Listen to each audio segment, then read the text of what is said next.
महाराष्ट्र में चल रही सियासी महाभारत के सभी योद्धाओं ने अपनी अलग ही रणनीतियां बना रखी हैं। सियासी रणबांकुर एकनाथ शिंदे जो कि दूसरे खेमे के 50 सिपाही लेकर महाराष्ट्र की धरती से दूर नए संबंध बना रहे हैं, नया गठजोड़ बनाने में जुटे हैं। तो वहीं जंग के मैदान में अकेले पड़ते नजर आ रहे उद्धव खेमा भी कहीं से हथियार डालने को तैयार नहीं है। वहीं सियासी महाभारत में संजय की अदाकारी निभा रहे देवेंद्र फडणवीस दिल्ली को पल पल के घटनाक्रम से अवगत करा रहे हैं। इससे सियासी जंग के अंत पर पूर्ण विराम लगता नजर नहीं आ रहा। हस्तिनापुर की गद्दी पर अंत में किसका राज तिलक होगा, फिलहाल ये भी अभी तक स्पष्ट नहीं हो पाया है। इस बीच जंग के मैदान से आज एक बड़ी खबर सामने आई।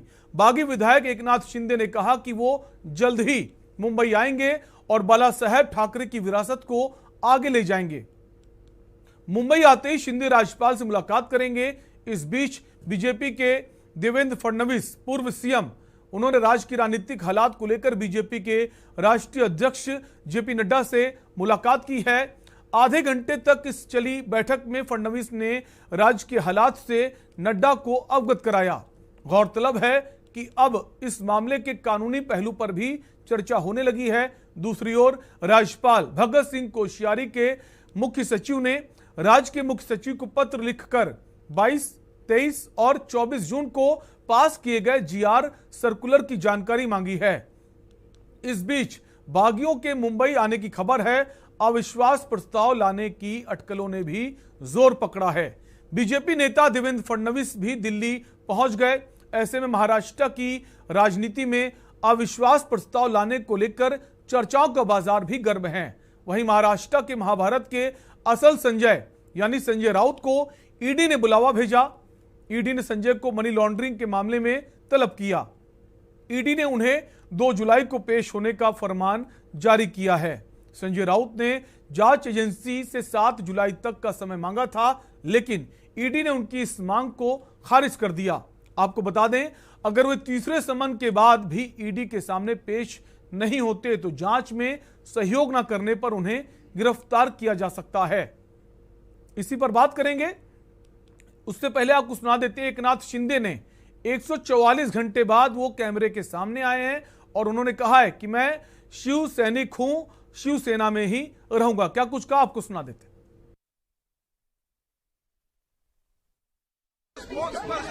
केसरकर जी है, आपको पूरी जानकारी, इंफॉर्मेशन, जो हमारा जो स्टैंड है, हमारी जो भूमिका रही है, जो उसकी जानकारी वो बार बार आपको दे रहे हैं। हमारी जो बाला साहेब ठाकरे हिंदुत्व की जो बात है, हम लोग आगे ले जा रहे हैं और शिवसेना में हम लोग हैं और शिवसेना को आगे ले जा रहे हैं और इसमें कोई भी शंका की बात नहीं है। और आपको जैसे ही हमारा अगला जो कदम है, अगला जो स्टेप है, उसके बारे में हम लोग आपको जानकारी देंगे। तो आपने सुना, एकनाथ शिंदे ने साफ कर दिया है कि हम तो शिवसेना में ही हैं और शिवसेना में ही रहेंगे। बहुत महत्वपूर्ण बात इन्होंने कही है कि शिवसेना में हैं, शिवसेना में ही रहेंगे, क्योंकि कहा यह भी जा रहा है कि भारतीय जनता पार्टी की सरकार बनाएंगे या फिर कोई नई पार्टी का गठन कर सकते हैं। तो फिलहाल अब ये अपनी बात पर कितना कायम रहेंगे ये तो भविष्य के गर्भ में छिपा है, लेकिन कहा यह भी जाता है कि नेता कब अपनी बात से पलट जाएं कुछ नहीं पता। लेकिन सियासी संकट जो है वो थमने का नाम नहीं ले रहा है। कहा जा रहा है फ्लोर टेस्ट बहुत जल्द हो सकता है और अगर जल्द हो सकता है तो सुप्रीम कोर्ट में जो मामला पहुंचा है, 14 दिन का वक्त दिया गया है, 12 जुलाई को सुनवाई होनी है, क्योंकि अयोग्य जो विधायक हैं उसका मामला सुप्रीम कोर्ट पहुंच गया है। तो जो फ्लोर टेस्ट होगा तो क्या जो अयोग्य विधायक हैं जिनको अयोग्य करार दिया उद्धव सरकार ने, क्या वो फ्लोर टेस्ट में पहुंच पाएंगे? कानूनी सवाल है, इस पर हम बात करेंगे। हमारे साथ कई सारे खास मेहमान जुड़ गए हैं। सबसे पहले आपको उनसे परिचय करा देते हैं। हमारे साथ श्याम गिरी हैं, वरिष्ठ पत्रकार हैं मुंबई से। सर, बहुत बहुत स्वागत है आपका। इसके अलावा सुनील सिंह, वरिष्ठ अधिवक्ता हैं सुप्रीम कोर्ट से। सुनील जी, आपका भी स्वागत है। और साथ ही साथ संदीप शुक्ल बीजेपी से जुड़ गए हैं। संदीप जी, आपका भी बहुत बहुत स्वागत है। शुरुआत संदीप शुक्ल जी आप ही से करेंगे। जहां Bharatiya Janata party wait and watch की स्थिति में है, सब कुछ देख रही, समझ रही है, कब वो सामने आएगी कुछ नहीं कहा जा सकता। आज जेपी नड्डा से मुलाकात हुई है, बीजेपी के अध्यक्ष से।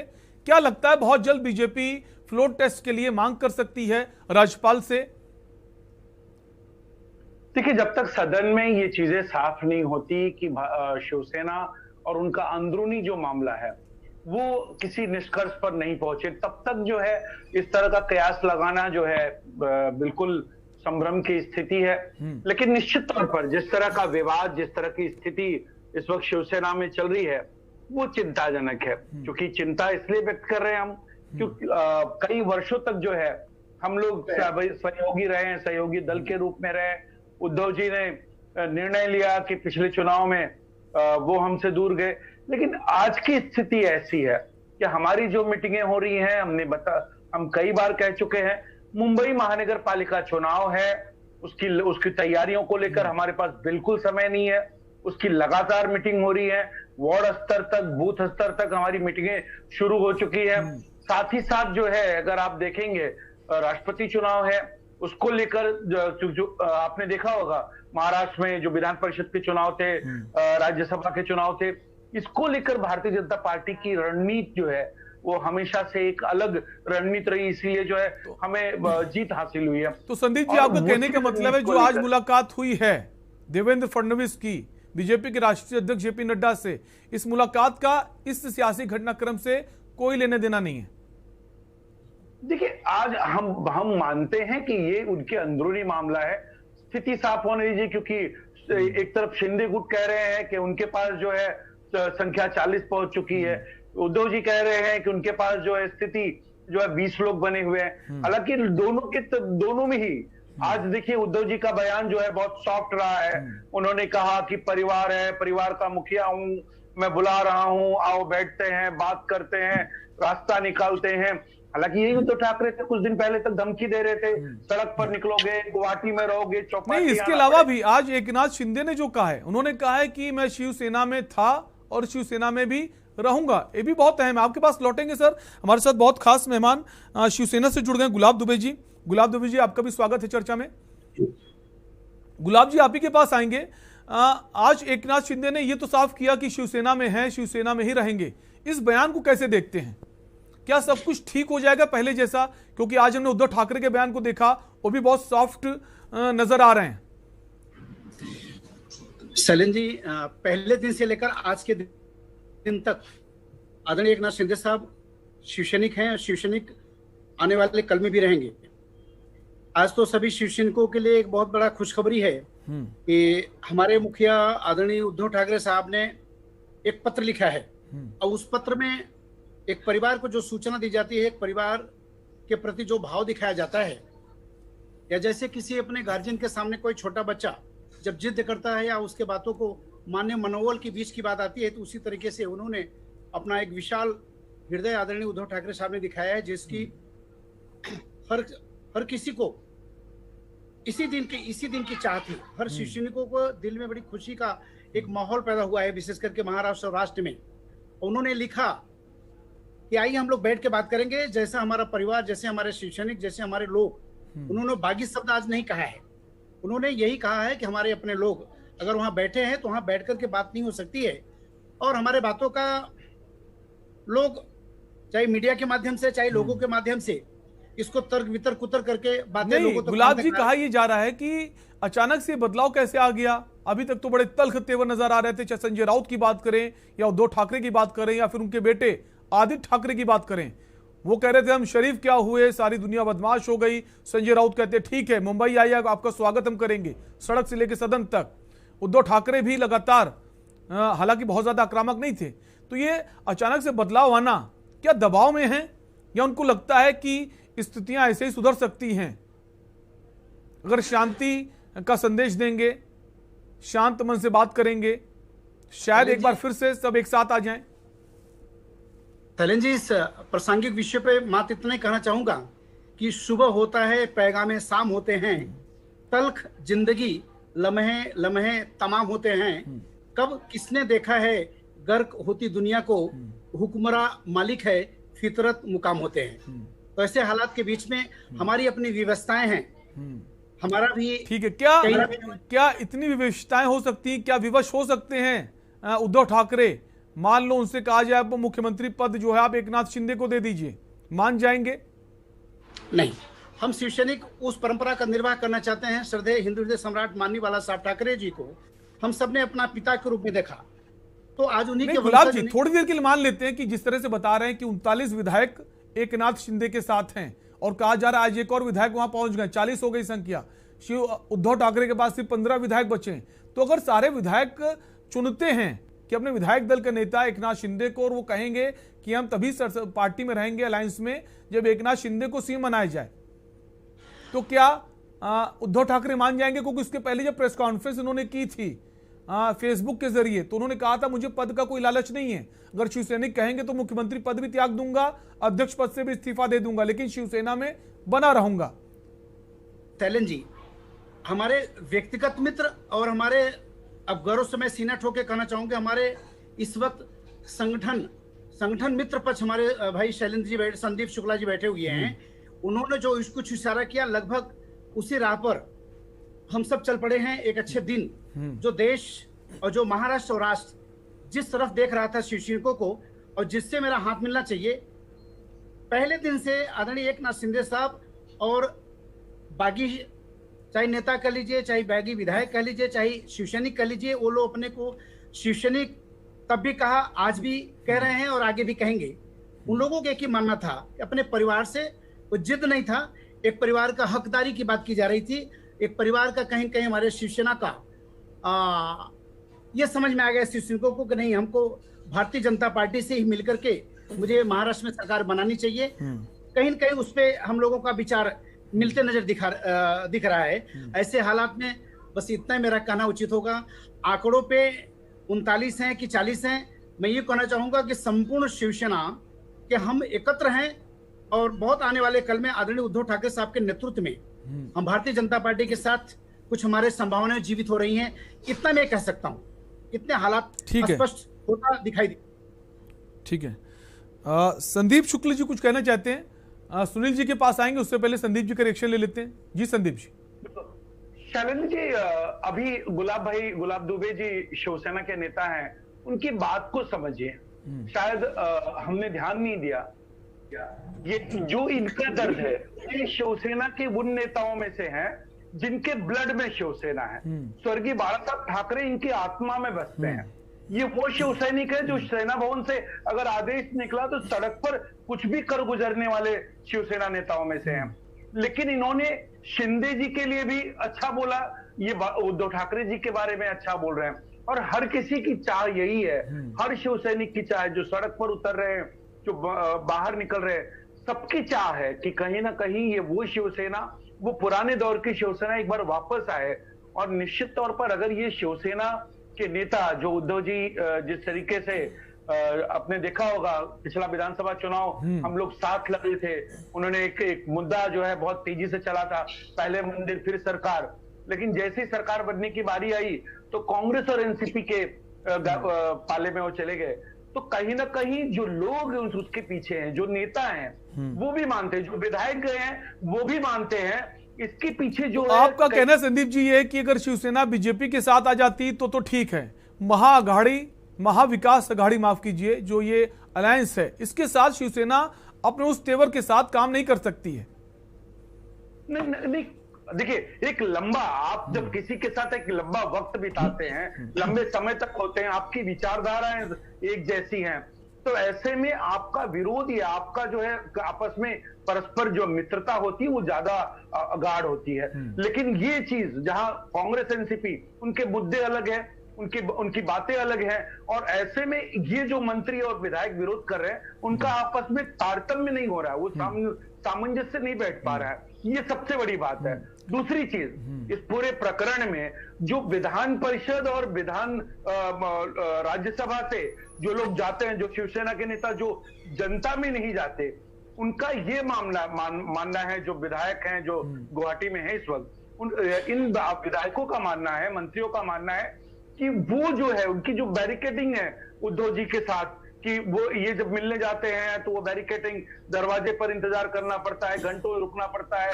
और आपने एक देखा होगा इस पूरे मामले में उद्धव जी जिस तरीके से टैकल कर रहे थे पूरा मामला, उसे जो है हटाकर किस तरह से गुंडागर्दी, धमकी, उनको डराने की, अरे वो आप उनको डराने की कोशिश कर रहे हो जिनकी वजह से शिंदे साहब का अपना एक वर्चस्व रहा है। नहीं ठीक है, लेकिन उद्धव ठाकरे की तरफ से ये भी कहा गया वो बीमार थे, कोरोना में लोगों से नहीं मिल पा रहे थे, उसको लेकर भी हम बात करेंगे। हमारे साथ सुनील जी बने हुए वरिष्ठ अधिवक्ता हैं सुप्रीम कोर्ट से, क्योंकि मामला आप कानूनी पेश इसमें पढ़ रहे हैं, अब सुप्रीम कोर्ट मामला पहुंच गया है, तो आपसे समझना चाहेंगे सुनील जी, 12 जुलाई तक फिर से सुनवाई है, 12 जुलाई को 11 जुलाई तक समय दिया गया है, और इस बीच सर अगर फ्लोर टेस्ट होता है तो सवाल यह है कि जो अयोग्य विधायकों का मामला सुप्रीम कोर्ट पहुंचा है तो वो क्या फ्लोर टेस्ट में पहुंच पाएंगे, और अगर फ्लोर टेस्ट होता है तो क्या उद्धव ठाकरे हैं वो भी सुप्रीम कोर्ट का रुख करेंगे कि फ्लोर टेस्ट ना हो? सर जी देखिए, ये जो क्षुब्ध विधायक हैं शिव सैनिक, इन्होंने माननीय उच्चतम न्यायालय को अपनी याचिका दी कि उनको जो नोटिस दिया गया प्रोटेम स्पीकर द्वारा वो 2 ही दिन का समय दिया गया, और वो सुप्रीम कोर्ट के पहले जजमेंट का मानना है कि कम से कम उनको 2 हफ्ते का समय देना चाहिए। तो उनके डिस्क्वालिफिकेशन पे सुप्रीम कोर्ट ने एकदम रोक लगा दिया है। 11-12 जुलाई तक वो डिस्क्वालिफाइड नहीं है, एक चीज। दूसरी चीज में उद्धव जी भी अपने पक्ष को लेकर के सुप्रीम कोर्ट जा सकते हैं, और जहां हमने देखा या पढ़ा है किसी न्यूज आर्टिकल में कि सुप्रीम कोर्ट ने रिफ्यूज किया है फ्लोर टेस्ट होने के लिए। फ्लोर टेस्ट कराना एक कॉन्स्टिट्यूशनल अपॉर्चुनिटी है और जो हमेशा से होता रहा है। अब आपका सवाल था फ्लोर टेस्ट लेके, मैं वो भूल गया, आप काइंडली इसको रिपीट करें। मैं कह रहा हूं कि फ्लोर टेस्ट जो है क्या वो 12 जुलाई के पहले हो सकता है अगर राज्यपाल कहते हैं फ्लोर टेस्ट के लिए? राज्यपाल इसका स्वयं इसका कॉग्निजेंस ले सकते हैं, और जनहित में, भारत सरकार के हित में, महाराष्ट्र सरकार और जनता के हित में, और सरकार को बचाने के लिए वो इसका कॉग्निजेंस ले सकते हैं। वो बुला सकते हैं कि आप अपना अपना क्लेम प्रस्तुत करिए, किनके पास ज्यादा संख्या है, और वो फ्लोर टेस्ट का आदेश डिप्टी स्पीकर को दे सकते हैं, क्योंकि स्पीकर की पोस्ट खाली है। और उस स्थिति में अभी जो नंबर दिख रहे हैं उसमें जो क्षुब्ध विधायक हैं शिव सैनिक के, इनके पास जनता पार्टी अनइंडिपेंडेंट के साथ आते हैं, तो जैसा न्यूज आर्टिकल शो कर रहा है कि उनके पास 168 से ज्यादा है, मेजॉरिटी है, और जो अभी रूलिंग गाड़ी है उसके पास कम। इस तरह की सिचुएशन बन रही है, लेकिन एक्चुअल स्थिति जब फ्लोर टेस्ट होगा तभी पता चलेगा कि किसके पास कितना है, और फ्लोर टेस्ट करने में कोई रुकावट नहीं है और न ही कोई रोक सकता है। और उसके लिए समय भी दिया जा सकता है डिप्टी स्पीकर की तरफ से, राज्यपाल की तरफ से, कि कम से कम इतना समय तो मिले कि उद्धव सरकार जो है वो अपने आप को साबित कर सके, या फिर अगर समय कम दिया जाता है तो उसको लेकर सुप्रीम कोर्ट जा सकते हैं उद्धव? नहीं, 2 हफ्ते का समय देना चाहिए। इसके पहले सुप्रीम कोर्ट ने कहा 2 हफ्ते से ज्यादा भी नहीं देना चाहिए, क्योंकि फिर एक खराब परंपरा भी शुरू हो जाती है। उस चीज को अवॉइड करने के लिए सुप्रीम कोर्ट ने 2 हफ्ते का समय माना है। अब ये माननीय राज्यपाल क्या कहते हैं और डिप्टी स्पीकर जो उसके अधिकारी को कितना समय देते हैं, ये सब वक्त बताएगा आने वाला। एक सवाल और है सुनील जी की, जब उन्हें अयोग्य करार दे दिया गया जो विधायक हैं एकनाथ शिंदे के साथ बागी विधायक, उद्धव ठाकरे ने कहा कि हमने बैठक बुलाई, ये पहुंचे नहीं, इनको डिप्टी स्पीकर की तरफ से अयोग्य करार दिया गया। फिर डिप्टी स्पीकर को लेकर एकनाथ शिंदे की तरफ से सुप्रीम कोर्ट में कहा गया कि इनको कैसे अधिकार है, हम इनके अपना डिप्टी स्पीकर ही नहीं मानते हैं। और उसके बाद डिप्टी स्पीकर से कहा गया सुप्रीम कोर्ट की तरफ से आप हलफनामा पेश की, जवाब दीजिए कि जैसा वो लोग कह रहे हैं। तो क्या डिप्टी स्पीकर को अधिकार नहीं है कि उनकी जो मांग है एकनाथ शिंदे की कि आप कैसे कह सकते हैं ऐसा, हमने ऐसा क्या कुछ किया है? तो ये तो डिप्टी स्पीकर का अधिकार है, वो किसे अयोग्य समझता है, क्योंकि स्पीकर का पद है नहीं, तो डिप्टी स्पीकर ही इस बात को तय करेगा कौन योग्य है कौन अयोग्य। जी, पर इन्होंने डिप्टी स्पीकर के राइट को चैलेंज किया है, ये इनका पक्ष है। अब सवाल है कि अगर फ्लोर टेस्ट कराना है और स्पीकर आपके पास नहीं है तो गवर्नर इन्हीं को आदेश करेंगे कि आप फ्लोर टेस्ट कराइए। चूंकि मामला है ऑनरेबल सुप्रीम कोर्ट, सर्वोच्च न्यायालय इसको देख रहा है, तो इस सिचुएशन से कैसे बाहर निकलेंगे, हो सकता है कि इंटरनेट कुछ हो, या हो सकता है कि दोनों पक्ष मान जाए और डिप्टी स्पीकर को उनके कार्यान्वयन के लिए वो लोग सहमत हो जाए कि फ्लोर टेस्ट हुए, एक मेजॉरिटी बनेगी और फिर गवर्नमेंट बनेगी, आगे चलेगी। ठीक है सर, आपके पास लौटेंगे। कुछ और भी सवाल हैं। हमारे साथ श्याम गिरी जी हैं, वरिष्ठ पत्रकार हैं, बहुत खास जानकारी रखते हैं महाराष्ट्र की राजनीति पर। श्याम जी, आप ही के पास आएंगे। क्या लग रहा है इस वक्त सर, अभी तक तल्ख तेवर थे शिवसेना के जो बड़े बड़े नेता हैं, चाहे आदित्य ठाकरे, संजय राउत हों, उद्धव हों, अब अचानक से नरमी आ जाना। अब उद्धव ठाकरे ये भी बोल रहे हैं कि जो बागी विधायक गुवाहाटी पहुंचे हैं उनके परिवारों से बातचीत हो रही है। उधर आज 144 घंटे बाद एकनाथ शिंदे कैमरे के आगे आते हैं, कह रहे हम शिवसेना में थे और रहेंगे। क्या सब कुछ ठीक हो जाएगा, एक बार फिर से एक साथ सब आ जाएंगे और महाविकास अघाड़ी की सरकार चलती रहेगी? श्याम गिरी जी। जी शैलेंद्र जी, देखिए ऐसा है कि इस समय एकनाथ शिंदे की लड़ाई क्या है कि हिंदुत्ववादी शिवसेना, उनका ये लड़ाई नहीं कि हम शिवसेना छोड़ के कोई दूसरा पक्ष बनाएंगे या सरकार, दूसरी सरकार बनाएगी। उनका एक ही चीज कहना है कि महाविकास अघाड़ी मुझे नहीं चाहिए, हमें जो पुरानी सरकार, जो हमारी पार्टनर है, पुरानी जो हमारी हिंदुत्व वाली पार्टी है भाजपा के साथ में हम सरकार बनाइए, हम आपके साथ में है। और कहीं न कहीं इतने एक हफ्ते बाद जो है उद्धव जी को भी लग रहा है कि कुछ न कुछ गलत हुआ था और गलत हो रहा है, और इसका परिणाम काफी बड़ा भुगतना पड़ सकता है शिवसेना को।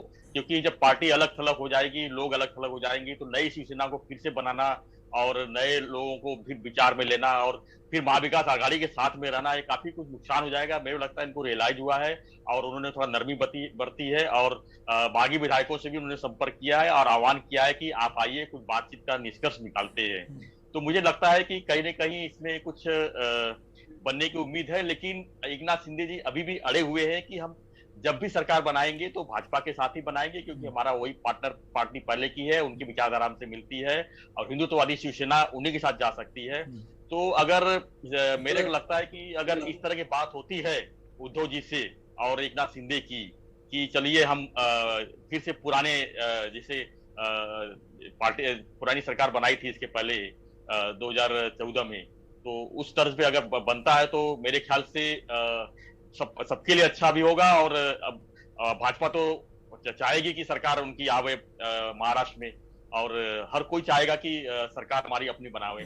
अब उसके लिए महाविकास अघाड़ी को कुर्बानी। तो श्याम गिरी जी, क्या आपको ऐसा लगता है कि जो गुंजाइश है, गुंजाइश बिल्कुल नहीं बची है अलायंस में रहने की, या फिर जैसी बातचीत की बात सामने आ रही, उद्धव ने खुद कहा है, उद्धव ठाकरे ने, कि आप लोग आइए बैठ के बातचीत करते हैं, हम एक परिवार का हिस्सा हैं, तो शायद बना लिया जाए एकनाथ शिंदे को, सब कुछ ठीक हो जाए। या फिर एकनाथ शिंदे जो अपनी जिद पर अड़े हैं कि महाविकास अघाड़ी का अलायंस उनको पसंद नहीं है।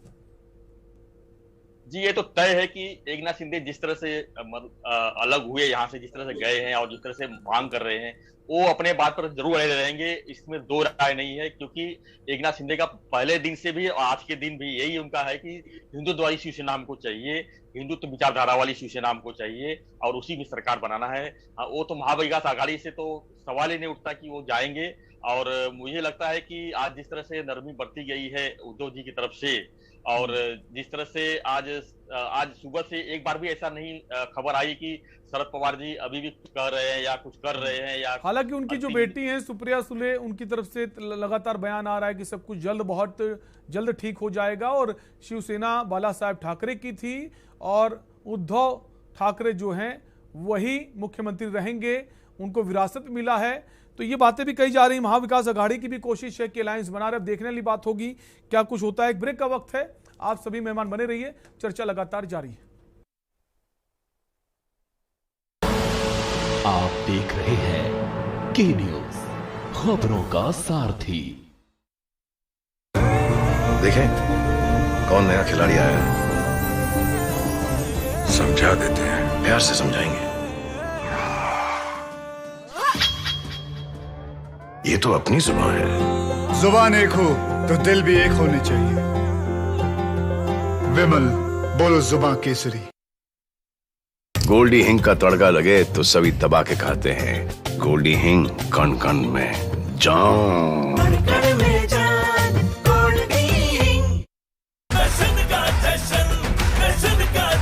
जहां इंडिया करे सेलिब्रेशन, वहां होए टशन का जश्न। राजश्री इलायची, टशन का जश्न। के न्यूज की खास पेशकश, सप्ताहांत में देखिए लहू लुहान कारते परवान, इस शनिवार रविवार रात 8 बजे, और पेगासस अ वेपन इस शनिवार रविवार रात 8:30 बजे प्रबुद्ध चौहान के साथ। देखें कौन नया खिलाड़ी आया है। समझा देते हैं, प्यार से समझाएंगे।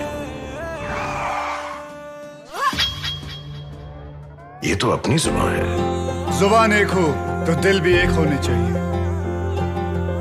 विमल, बोलो जुबान केसरी। आप देख रहे हैं के न्यूज, खबरों का सारथी।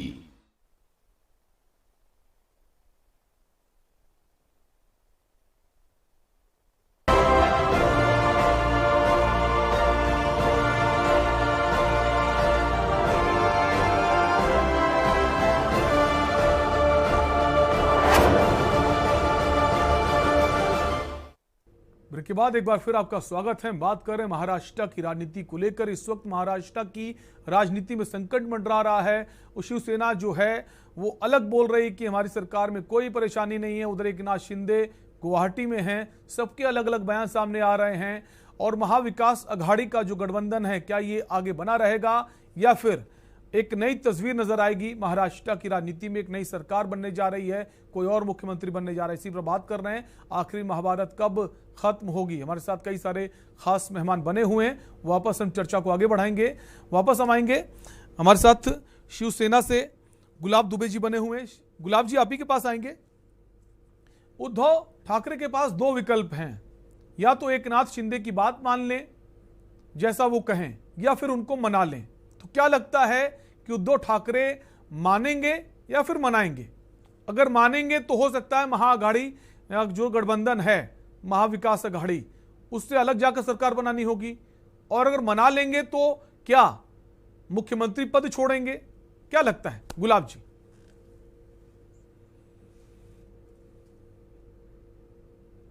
गुलाब दुबे जी, हम चाहेंगे आप अपने फोन को अनम्यूट कर लें।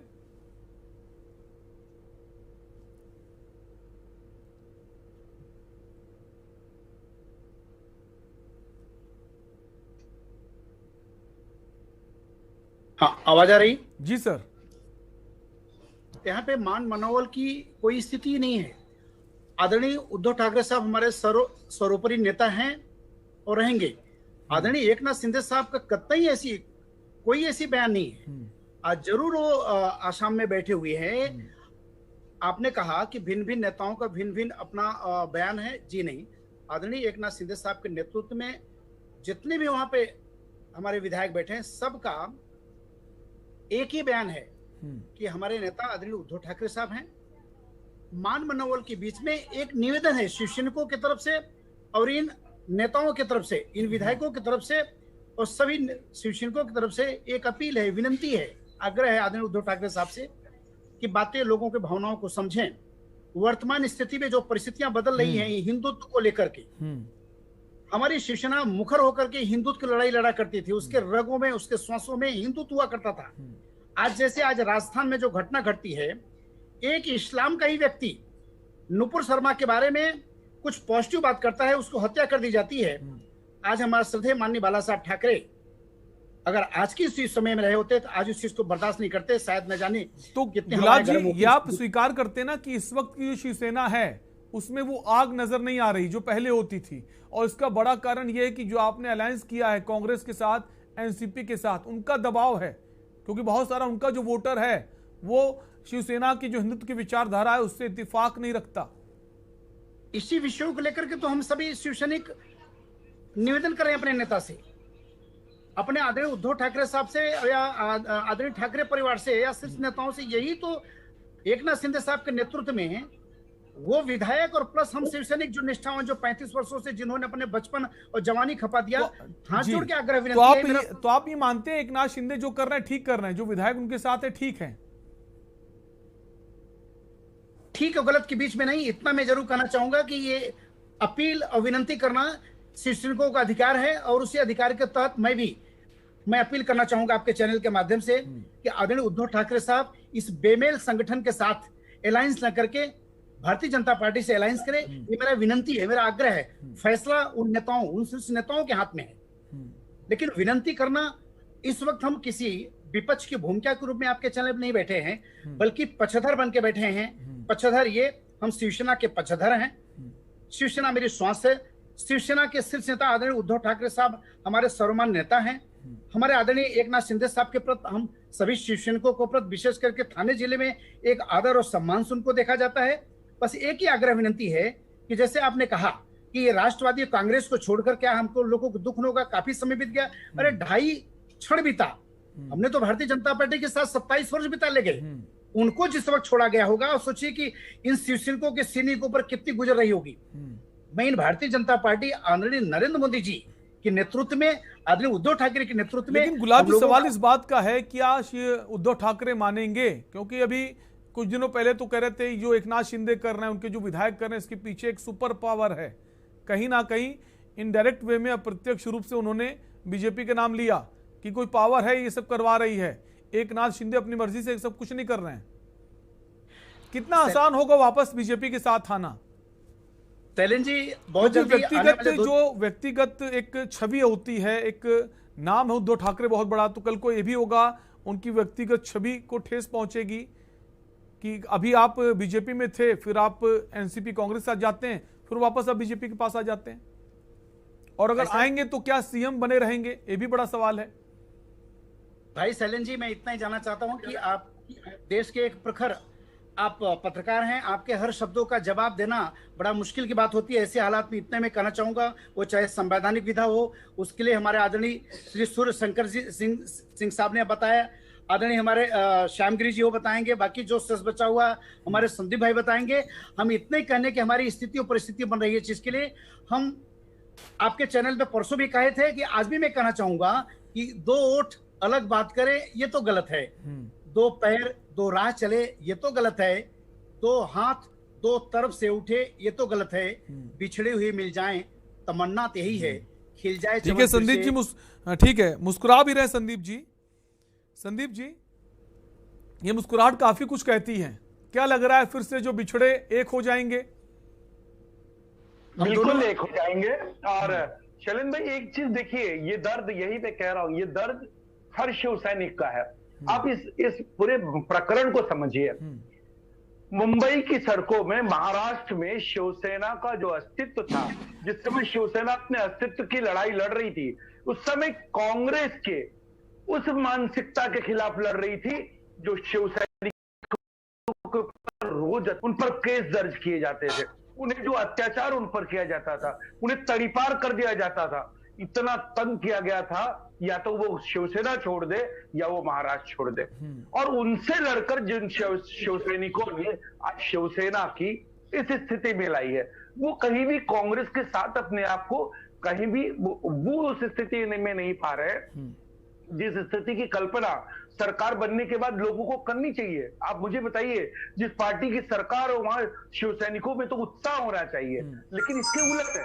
आप एक बात सोचिए, इस महाराष्ट्र में अगर हनुमान चालीसा न पढ़ने दिया जाए और उस पर देशद्रोह लगे तो शिवसैनिकों को बुरा लगेगा। और आप हनुमान चालीसा पे देशद्रोह लगाकर अगर आप जो है अयोध्या जाए राम मंदिर में, तो उन शिवसैनिकों की स्थिति इस तरह की स्थिति में आती है कि एक तरफ आप विरोध कर रहे हैं, दूसरी तरफ आप अयोध्या जा रहे हैं। तो ये इस तरह की स्थिति में शिवसैनिक भी उलझे हुए हैं, शिवसेना के नेता भी उलझे हुए हैं कि वो किस मुद्दे पर बात करें, किस मुद्दे पर जाएं। और निश्चित तौर पर इसीलिए एकनाथ शिंदे जी जैसे महान नेता, जो हिंदूवादी नेता हैं, राष्ट्रभक्त नेता हैं, उन्होंने इसीलिए तो कहा कि हम बाळासाहेब ठाकरे की शिवसेना चाहते हैं, स्वर्गीय हिंदू हृदय सम्राट की शिवसेना चाहते हैं। और इसीलिए एक बात देखिएगा, एकनाथ शिंदे जी की पूरी वो टीम, जो 40 विधायक और स्वयं एकनाथ शिंदे जी, वो बार बार कह रहे हैं कि हम शिवसेना में हैं, हम शिवसेना के साथ हैं। उद्धव साहब आप फिर से विचार कीजिए, हमें जो है वो पार्टियां जो हम तो संदीप जी वजह क्या रही है? क्या उद्धव ठाकरे पद के लालच में आ गए? उनको लग रहा था बीजेपी के साथ रहेंगे, मुख्यमंत्री तो हम नहीं बन पाएंगे, तो मुख्यमंत्री अगर बनना है तो विचारधारा से समझौता करना होगा। बिल्कुल शैलेंद्र भाई, एक देखिए, उद्धव ठाकरे जी को मैं नहीं कह रहा हूं, स्वयं उद्धव ठाकरे कह रहे हैं। मातो जिस समय वो वर्षा बंगले यानी मुख्यमंत्री आवास से निकलते हैं, उनका बयान सुनिए। उन्होंने कहा था कि मैं किसी चीज की लालच नहीं करता, मैं मुख्यमंत्री का घर छोड़ रहा हूं, मैं अपने मातोश्री बंगले पे जा रहा हूं। उसके बाद क्या हुआ?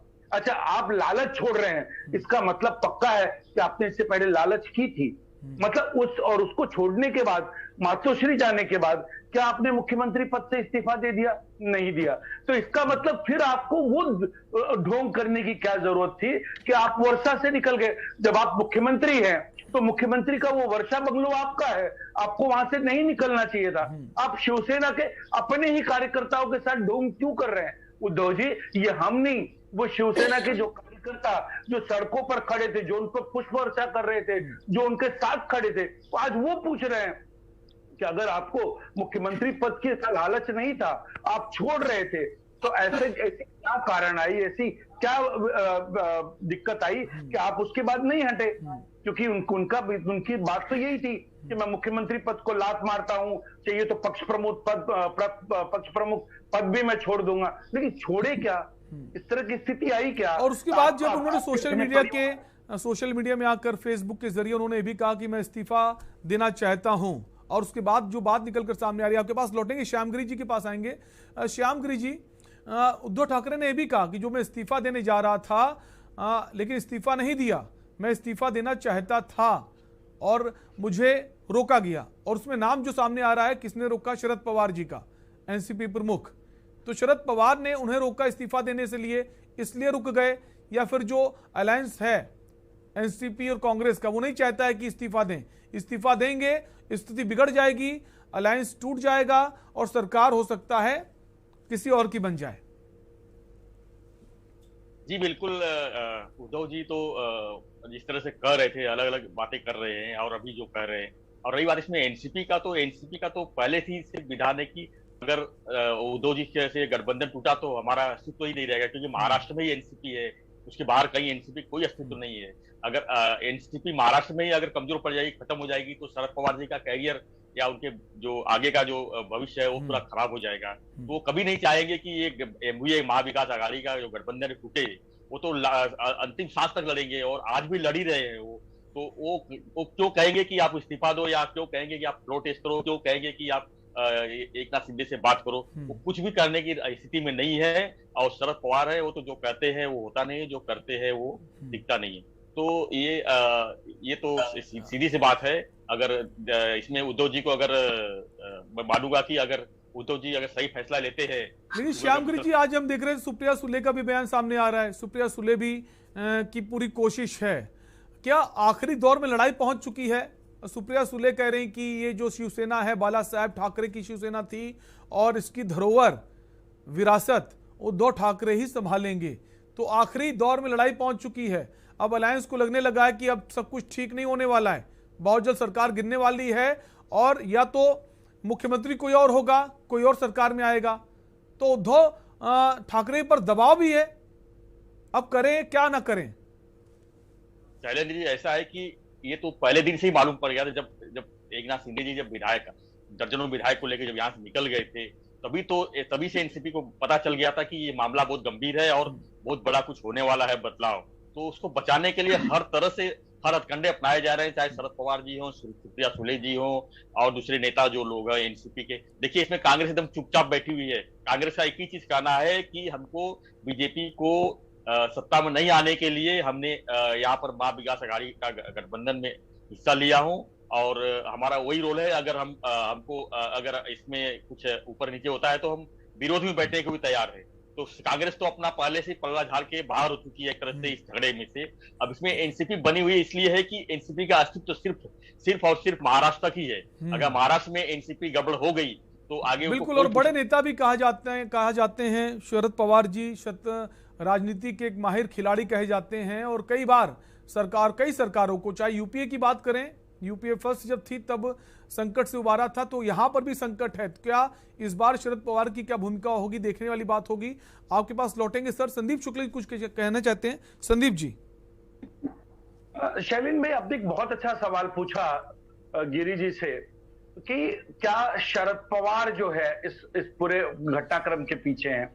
देखिए, महाराष्ट्र की राजनीति, शिवसेना की राजनीति ऐसी रही है कि वो मातोश्री का बंगला, उस मातोश्री के बंगले का वर्चस्व ये रहा है, वहां का तेज ये रहा है कि स्वर्गीय बाला साहब ठाकरे वहां से जब वो बोलते थे तो पूरे महाराष्ट्र की राजनीति का रिमोट वो अपने हाथ में रखते थे। आज शिवसैनिकों की जो स्थिति है वो वही स्थिति जो है दुविधावरी है कि आज जब भी वो कोई वहां से कुछ बोल रहा है तो वो उद्धव जी की भाषा नहीं है, वो संजय राउत जी की भाषा नहीं है, वो भाषा सीधे सीधे तौर पर शरद पवार जी की है। और शिवसैनिक इसीलिए दुविधा में है कि आखिर वो उद्धव जी की भाषा सुनना चाहता है, वो संजय राउत जी की भाषा सुनना चाहता है, जो बाला साहब ठाकरे जो दिल सर बोलते थे। क्योंकि अगर उस मातोश्री में मेरा आना जाना हुआ है, आप उस इतिहास को देखिएगा, वहां जाने के बाद अगर बाला साहब कभी किसी मामले पर किसी से नाराज भी हो गए तो मां साहब जो है मीनाताई ठाकरे वो आकर चीजों को संभाल लिया करती थी, वो जो है पुचकार दिया करती थी, या इस तरह का एक औरा बना था कि वहां पर महाराष्ट्र का बड़ा से बड़ा नेता जो है बौना लगता था। लेकिन आज शरद पवार की राजनीति के सामने उद्धव जी या संजय राउत जो कुछ कर रहे हैं, ऐसे में शिवसेना को उन्होंने हाशिए पर रखा है। और यही दर्द जो है भारतीय जनता पार्टी का नहीं, यही दर्द शिवसेना के आम से आम कार्यकर्ता का है। ठीक है सर, लौटेंगे आपके पास। सुनील जी हमारे साथ बने हैं, वरिष्ठ अधिवक्ता हैं सुप्रीम कोर्ट के। सुनील जी, बहुत सारे लोगों के जहन में एक सवाल ये भी है कि जब कोई मामला किसी प्रदेश सरकार का जुड़ा हुआ है तो अचानक से सुप्रीम कोर्ट का रुख कर लेना कहां तक ठीक है। क्या ये हाई कोर्ट में मामला नहीं जा सकता था? एक नाथ शिंदे के हाई कोर्ट नहीं जा सकते थे, वहां से मामला ठीक हो जाता? या सुप्रीम कोर्ट ये कह देता कि पहले आप हाई कोर्ट जाइए फिर यहां आइए? क्योंकि अगर जो विधान परिषद है, विधानसभा जो है, वहां पर स्पीकर होते हैं, राज्यपाल होते हैं, उनकी जिम्मेदारी होती है कि क्या कुछ करना है। अगर ऐसी स्थिति आ जाती है तो पहले वहां जाइए, उसके बाद हमारे पास आइए। सुनील जी। जी, ये एक सामान्य प्रक्रिया है।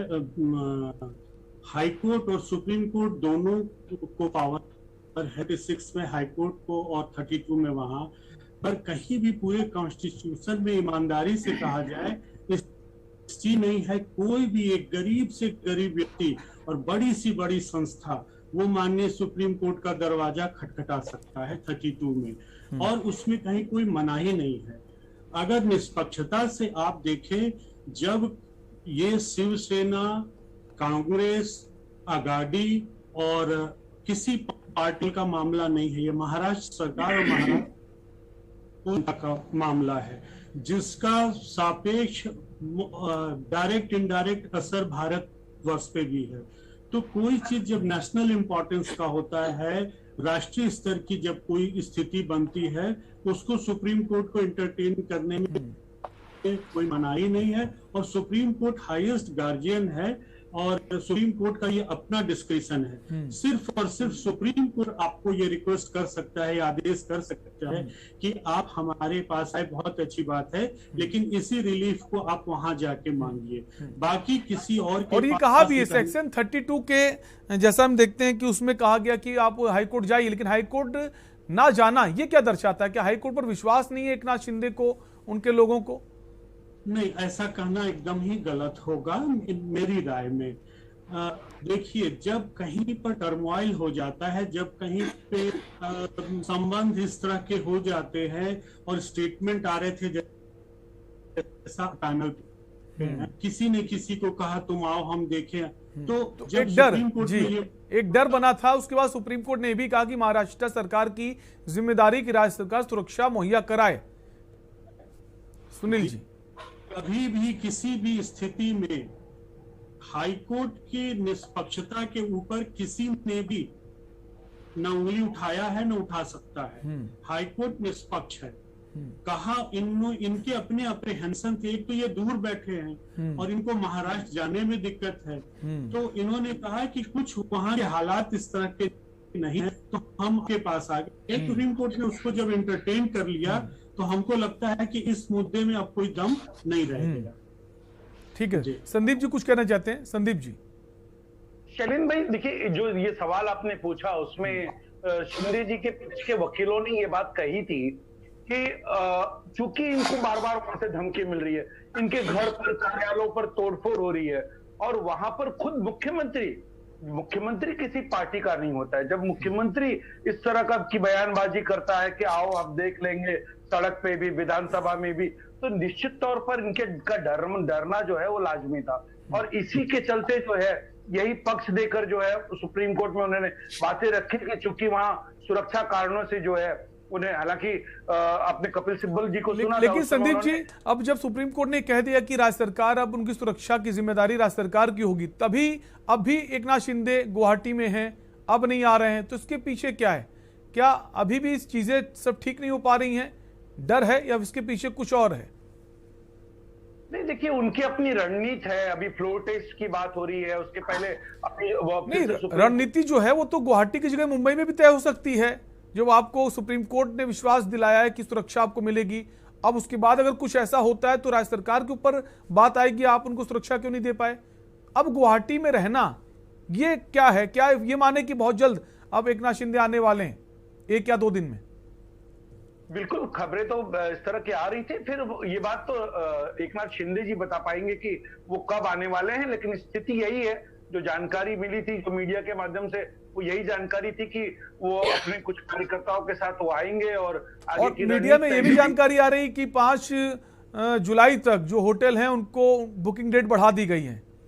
तो इसका मतलब अभी तक जो तस्वीर है साफ नहीं है, कहाँ जाना है, किसके साथ जाना है, किस बात पर राजी होना है, सहमत होना है। देखिए शैलेंद्र भाई, इस पूरे प्रकरण में आप एक चीज देखिएगा, जब तक उनकी अपनी रणनीति, उन्होंने स्टेप बाय स्टेप, अगर आपने देखा होगा, वो महाराष्ट्र से निकलकर सूरत जाते हैं, सूरत से गुवाहाटी जाते हैं, और उनकी अपनी एक स्ट्रेटेजी है।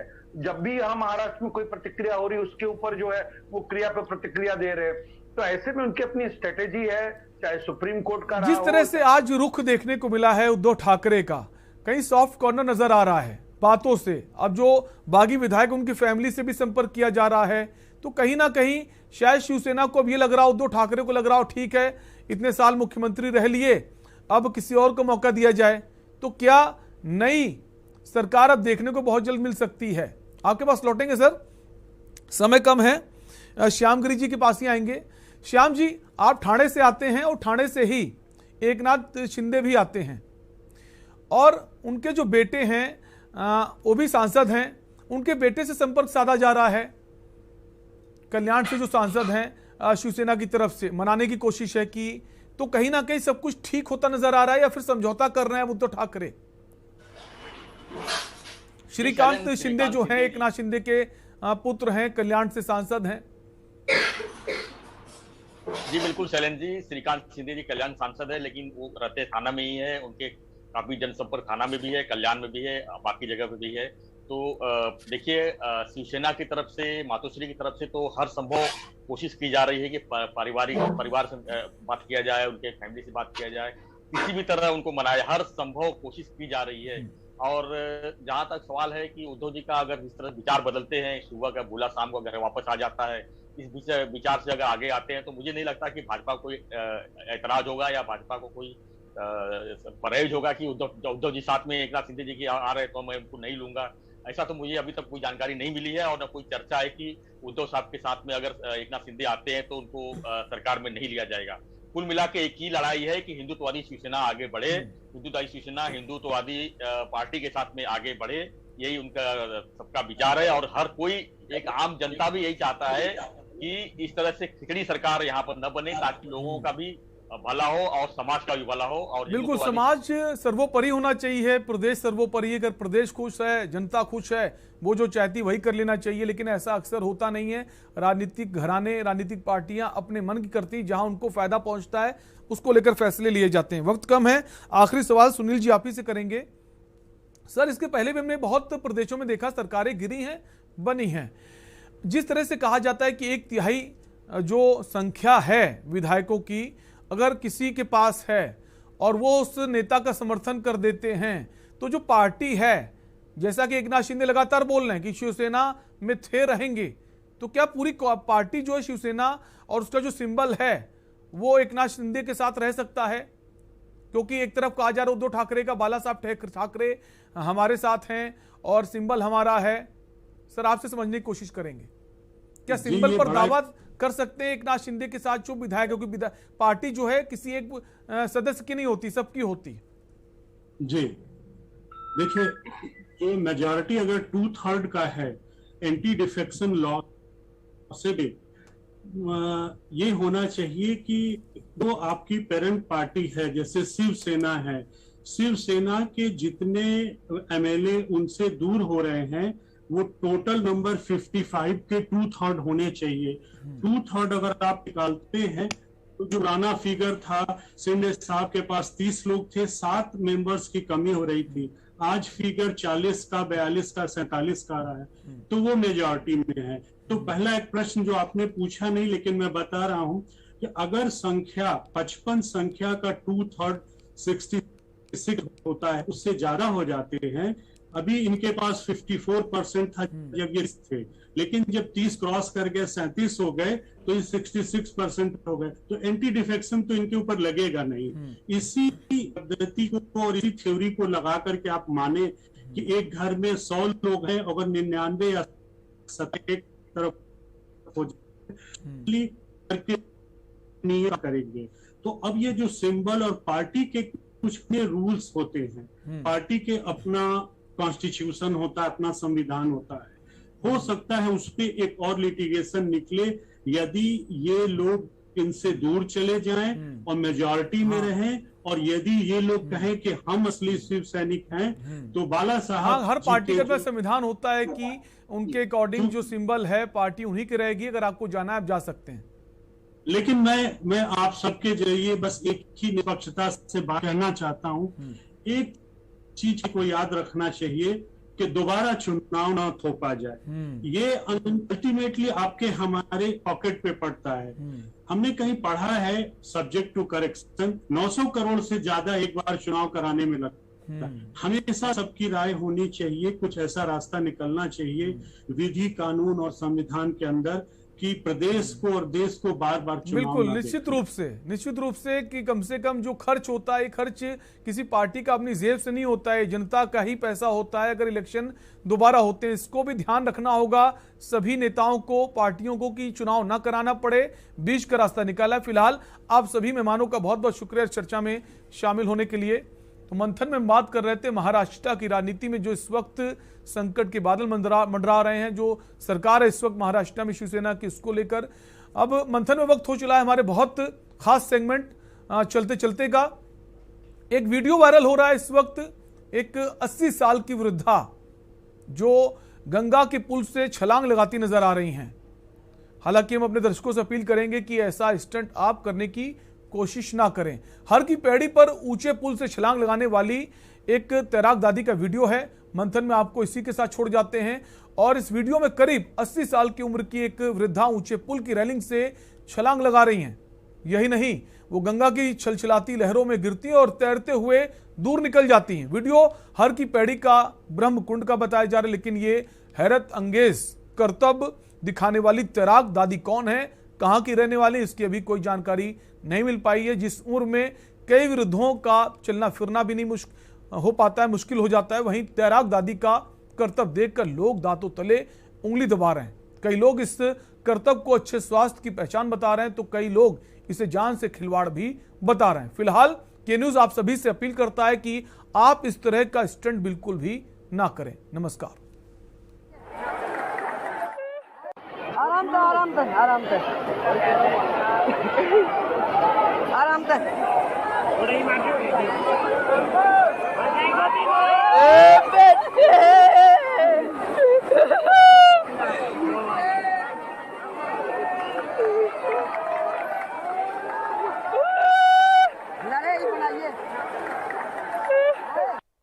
आराम से आराम से आराम से आराम से